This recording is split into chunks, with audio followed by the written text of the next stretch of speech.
We're here at the Mini Rock Festival today with Rob and Rao of SHIKARI. Thank you for taking the time to talk to us. You're welcome. This week you released your new single Live Outside, which sounds quite different to your previous releases.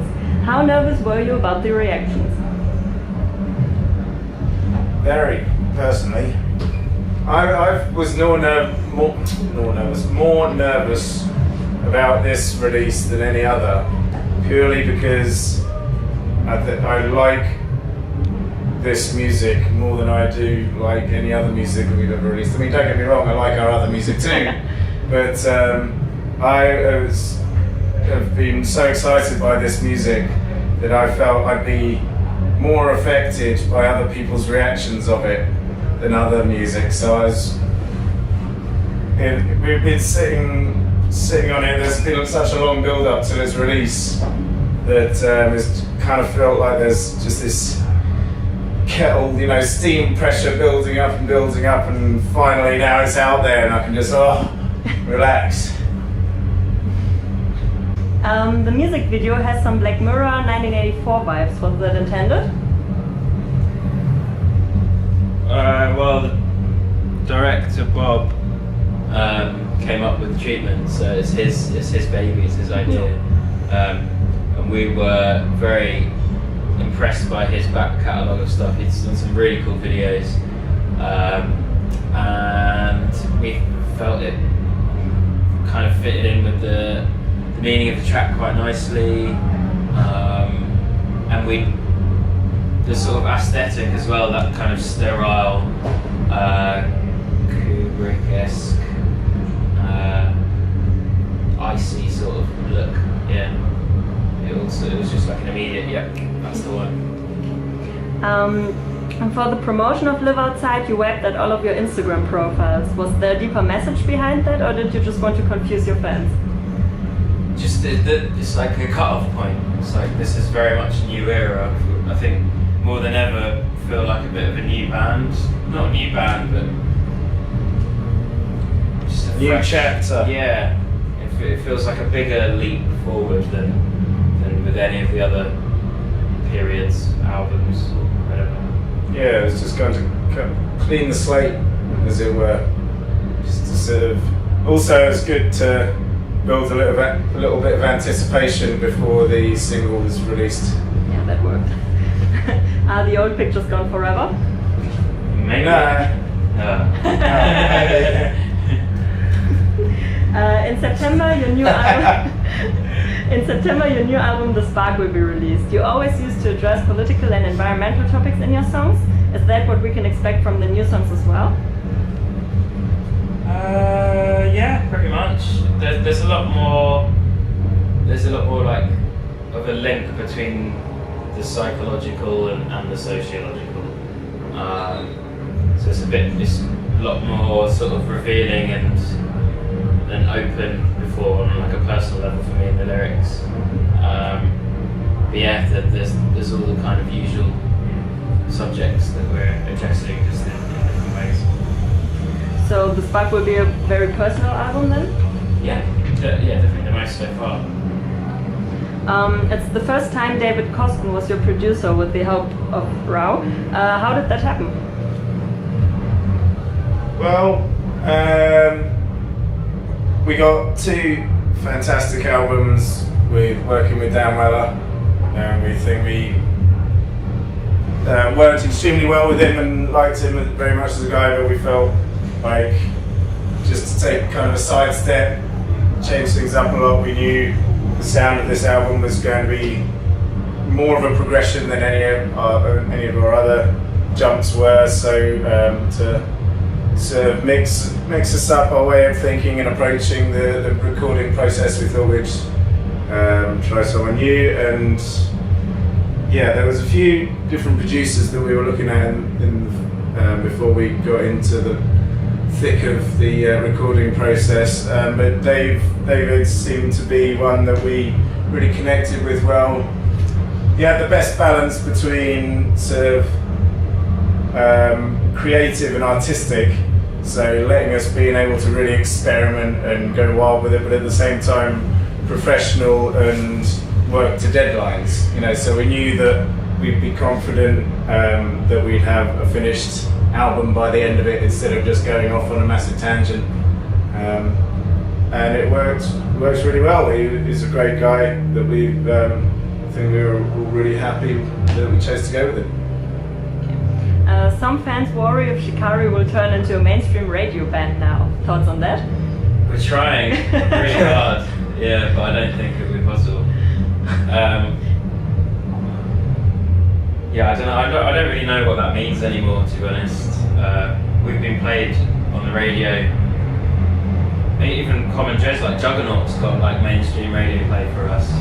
So we've always been sort of right on. If here's the underground and here's the mainstream, we're like just on the fence, just kind of poking our head through both sides. I think that's where we'll always stay. Like I'm very interested in melody and structure and pop music and being influenced by the past, the present, and trying to carve the future in terms of music. So yeah, I think we'll always be aiming to get our music heard by more people. That's kind of, I don't know, that's when you're creating any art, you want people to see it, or in our case, you want people to hear it. Yeah, I don't think there's a single band that would be annoyed that more people are listening to their music. There was a punk band, what are they called?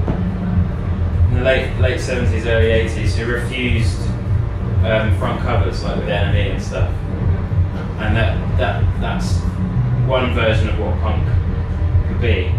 But I don't even remember their name. Do you know what I mean? I think that probably proves my point. I prefer people to know who we were. There's no secrecy to this. You know, there's nothing mysterious what we're doing. I want to connect with as many people as possible. I think what people's fear about the words of going mainstream is that we lose our integrity and we lose sort of the genuineness of our music. Like genuineness, I don't know if that's a word, but well, you know, the whole sort of selling out thing. But I don't think it would be possible for us to write music that we didn't truly believe in, and that we'd lose any kind of integrity in our music, no matter how many plays it got on the radio. But can the fans expect more heavier songs than Live Outside on the album? Yeah. It's certainly a very varied album, like all our albums are. I'll have to wait and find out. Okay. There's softer, there's quieter, there's louder, there's faster. It's an SHIKARI album. Speaking of fans, for the Spark you are offering various bundles for pre-order in your store. One item, the album vinyl in mint green is already sold out and there are still new orders incoming. How much are you looking forward to sign all that stuff? Yeah, we have days where we have to go into the office and like we set up a chain, like a pretty much like kind of like a video. Yeah. Just when one moves on and we sign it, pass it along, sign it, pass it along. That can go on for hours and hours, and we just have stacks and stacks and stacks of them. But if we get into a good flow, we put some music on and we kind of get into a rhythm. As long as if there's one weak link in the chain, then it all starts stacking up, and then we get a problem. But if we got a nice smooth conveyor belt going, then it can be all right. It's kind of turn it into a fun game. So when you go to sleep that night, you're just dreaming about. Yeah. You wake up with. Sometimes we leave just to mix things up and be able to draw a little smiley face on one or two of them, or just a little thanks for buying the record or something like that. Out of every 200 or something. Looking back on your career, what has been your proudest moment so far?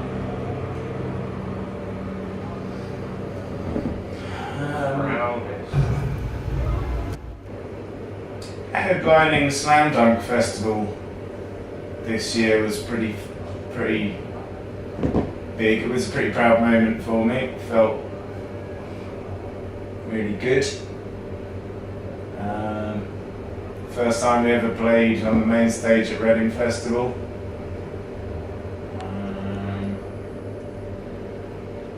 Yeah, there's like those big pivotal moments, Like career-defining moments. But then there's like also just like you can be speaking to one person and they'll tell you, you know, how the music helped them through some period in their life or something, or emboldened them in some way, and that's also like, oh, you feel like you've had an effect on someone's life, which is very, very nice. This winter you will be on tour in the UK and mainland Europe again. This time you'll be playing much bigger venues here than before. Is that a goodbye to smaller club shows? Well, we played a tiny club show, 300 capacity club show only the other day, our last gig in fact, so probably not.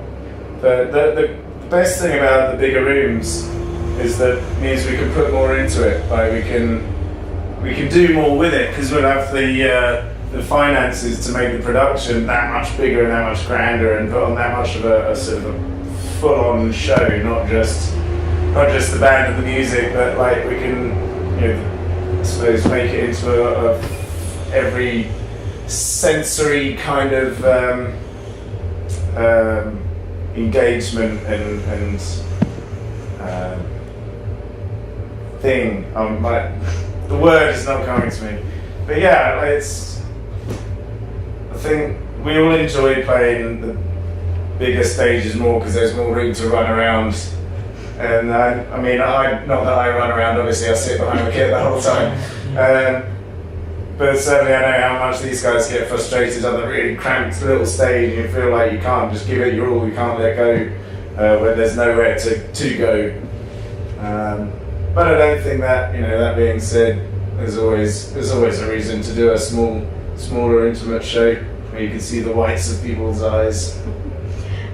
You will be bringing some very special sound equipment with you on the tour.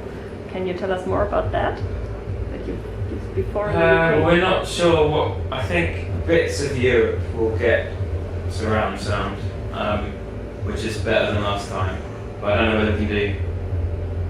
Basically we haven't like worked out which venues are capable of taking our quadraphonic sound, but hopefully it'll be.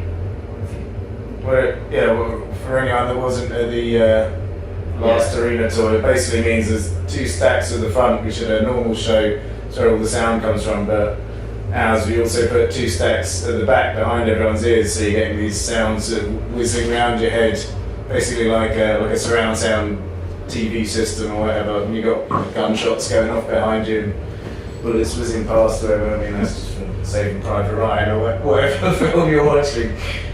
Yeah, so it really kind of adds to what I was saying about the bigger rooms means the more we can put into the show and the whole package, the whole whatever that word is that I can't think of.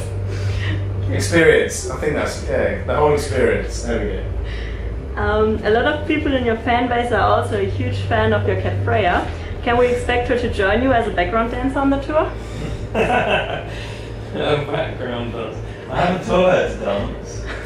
Not really sure how that would work, but she can come on and do paw and just kind of trot around and steal the show for Prune herself. Yeah.